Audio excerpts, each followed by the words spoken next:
Well, hello everybody. I'm delighted to be here. And I'd like to tell you about a grade 4 class in an inner city school in Canada, where one day the children were discussing in their Roots of Empathy class what was a time when they felt sad. And the children had built quite a bit of trust, so they were speaking quite openly and undefensively. And one little girl said, "I feel sad because they took me away from my mommy because she didn't afford good food." And there was a hush in the class. And in Roots of Empathy, we don't rush to fill in the moments. So the instructor let the time go by, and it seemed endless. And the next day, the classroom teacher noticed that the children were building a mound in the cloakroom, a mound of food. They nearly all had brought some food. Most of the children had brought food to give to the little girl. But some of the children had very wisely and maturely thought it through to the next level. And the food they brought was to give to the mother if they could find her, so that the mother would be able to get the little girl back. These children were 9 years old. The depth of their empathy, their ability to feel with their little friend in the classroom, their citizenship in looking out for the vulnerable, their compassion. What I want to talk to you about today is children as prime models, as citizens. Not just growing them, they already exist. It's recognizing them and giving them an opportunity to use their voice. Not just going for compliance at school, but giving children a chance to find their voice, giving them an opportunity to act. Because to be a citizen, you have to be able to ask a question. You have to be able to challenge cruelty and injustice. You have to be able to contribute.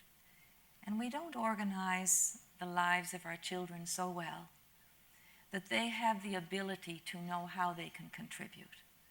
And they're always delighted to do it. So I'd like to show you a short video of a little baby called May. She's of Japanese heritage. She's about 8 months in this video. And baby May is a Roots of Empathy baby, and she's been coming to this classroom of also 9-year-olds for about 5 months. And you'll see in this little 2-minute clip the process of helping children develop empathy, because that is the core denominator of good citizenship. Not by telling and yelling, but simply by asking questions, by inviting their observations, by asking questions for which there are really no answers. There are 18 questions in this 2-minute clip, and you can see complete engagement of all of the children focused on this one vulnerable human being. Because the gauge of any civil society really is how they care for the most vulnerable, the very young and the very old. So these little children, no one has told them how to behave. No one has given them any instructions. We're all about construction, helping children construct their way through school. Because really, what's the purpose of education? Not too many people will agree on it. But basically, education's purpose is to create an empathic citizenry who will look out for one another. And that's it. It's not just to have educated minds, it's to have educated hearts. It's to build civil society classroom by classroom. It's to give children the opportunity to develop their whole being, not just the logical thinking, and the mathematics or the linguistic skills or the artistic skills, but the social and emotional skills which require our really coming into full partnership with in order to enjoy our lives. What's the purpose of life? It's to be enjoyed. It's also to be able to contribute to the enjoyment and well-being of the other. So I want to show you how that unfolds on a green blanket. How these little children are so focused on the intention of this little baby, and also so focused on her missteps and on her victories. Because to develop empathy, you have to be able to take the perspective of the other person. So they are learning to take the perspective of baby May. They're wondering what her intentions are. How is she feeling? And you'll notice that the Roots of Empathy instructor asks the children to notice what they think about how May is feeling, what her plan is, and is she being frustrated in her plan? Because everything that happens on this green blanket is what we call experiential learning. It's where you're deeply connected with what's going on at an emotional level as well as a cognitive level. And these experiences happen on the green blanket really are a launching pad for children to reflect and discuss in classes that we have after the visit. So the children are trying to find themselves in baby May. They're trying to understand this one vulnerable human being. And from that, then they will try and understand themselves, because we spend scant time in school helping children understand not only who they are, but who they might be. And in the discussions of who they are, the children hear about the others' beliefs in who they are, how the other children describe what they feel, what they think. Schools are responsible for what children do academically, but it's wonderful to be able to ask questions about what they think and what they feel instead of what they know, because knowledge is fluid. But what you think and what you feel is who you are. So let's have a look at baby May. Let's see what she can do. Do you want to play with this? What does that sound like? What's the sound? She's telling, I want this toy. So she's saying she wants this toy, but the sound she's making. Let's put this on here. Let's see what happens. Okay, now do you think she'll be able to get this? Okay, let's watch her. Now what's she going to do?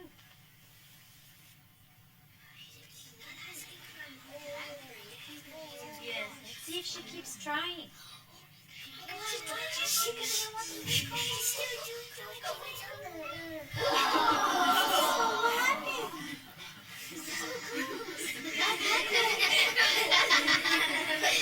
What happened?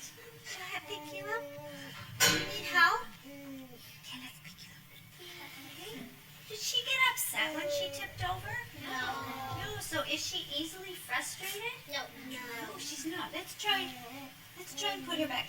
Sure. Put her back a little bit closer again. Whoops. I think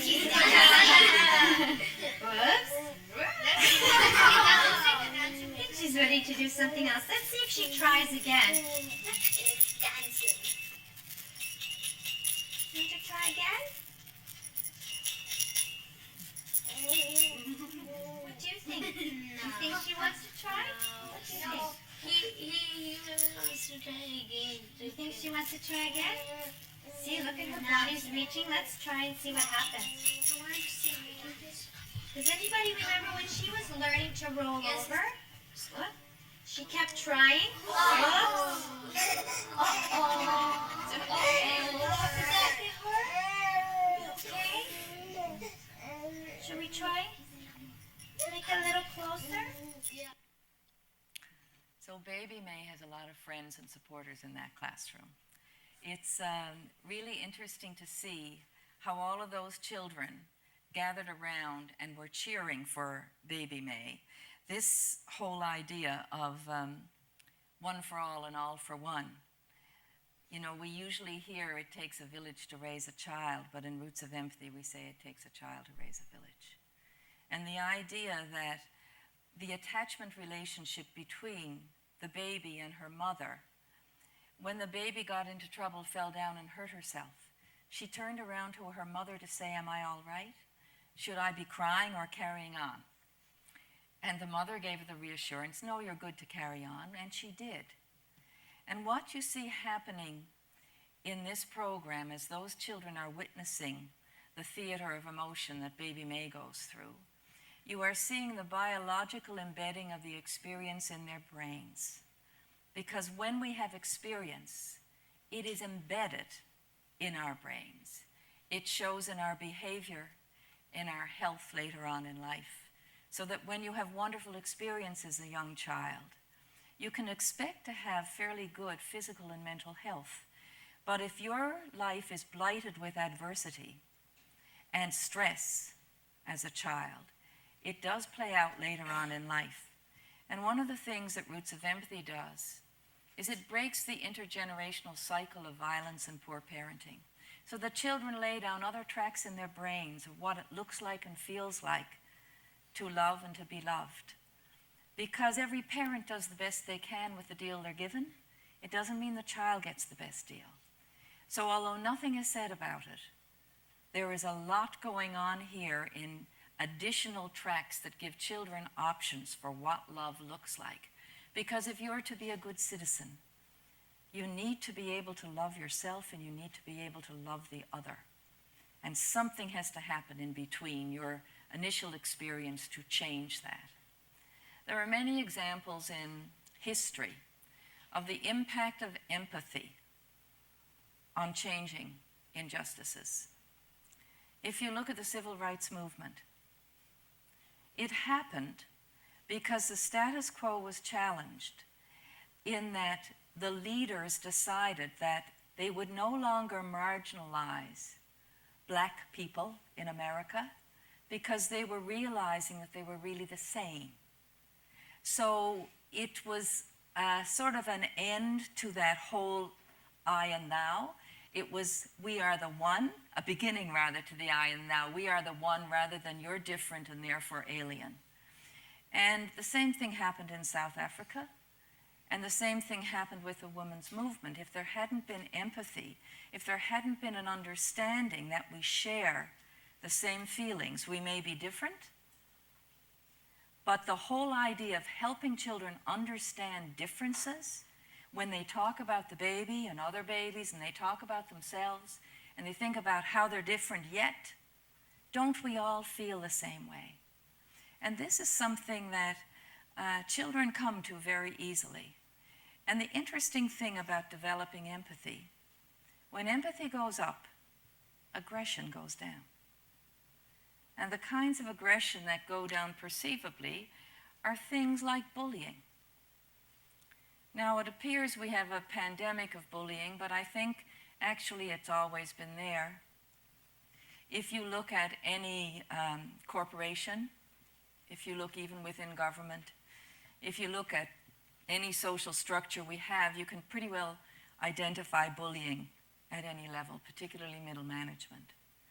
So if you create a citizenry who don't feel it's okay to leave someone else out or to hurt someone's feelings because they understand what it would feel like to have your feelings hurt, that makes for an entirely new tomorrow. I want to tell you about one little citizen who's 6 years old, Ricky. Ricky was playing with all the school before they opened the door and let the children in. And his best friend climbed up to the top of the great big tall slide, and it was the first time he'd ever done it. And he got to the top and he had a panic attack. and he was afraid to slide down, and all the children were going up the ladder, and the children at the bottom of this long slide were throwing pebbles, saying mean things like, "You wimp, come on down, the bell's gonna ring."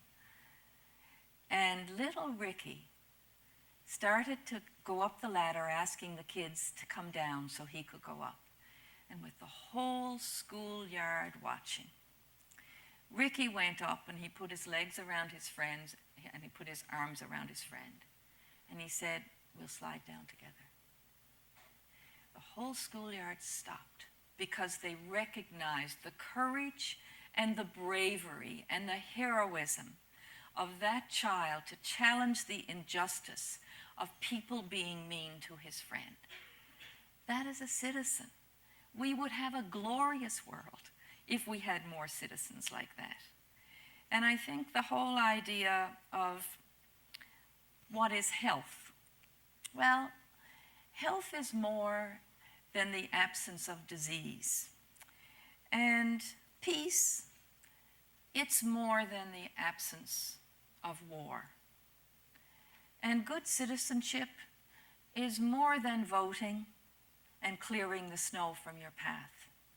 Good citizenship is seeing your neighbor as yourself. Good citizenship is demonstrating empathic action.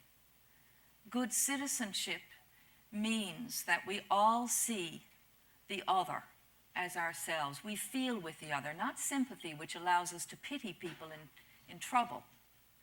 But empathy is quite powerful because it allows you to feel with the other. And that results in empathy action. The whole idea of this pandemic of loneliness we've got in the world, the sense that so many people don't feel a sense of belonging, that can stop when we raise little children to be empathic citizens, because they will say, "Would you like to play?" which solves every single problem a child has when they're young. Or they will say, "Would you like to have lunch with me?" when they see someone sitting alone. So this whole idea of children being positive social agents and citizens is something I think that we really should be thinking more about. And what are the other things that schools should be doing? They should be helping children to think critically. They should be helping children to practice what we call executive functioning skills, work with memory, be able to control impulse. All of these kinds of things which aren't a subject matter, which we address in this program because for a child to be well armed for life and for a child to be happy and productive as a citizen, they need to be able to think and feel fully. And this whole idea of 21st century skills, empathy, number one. Empathy is what they're looking for at Google. Empathy is now on many, many job applications. It's a very difficult thing to test for. You can easily bluff it, but you can't bluff it in life. And if you don't have empathy, it's impossible to have a real relationship and to connect with others. So this idea of relationships being key in life, the first relationship in life is what we teach from in Roots of Empathy, the attachment relationship. And that relationship is the basis of every other relationship in life. And we can be truly powerful if we have the capacity to have many fruitful relationships. We will be able to learn from people with whom we're in relationship. This whole idea of helping children develop empathy in school, it's something that I think can come under the rubric of social and emotional learning. And I think we need a Twitter tantrum here. We need to get people tweeting about the importance of allowing children to develop empathy and all of the other skills that come under the social and emotional rubric. So I'd like to say to you, hold on to your child's heart and start tweeting for empathy. Thanks a lot.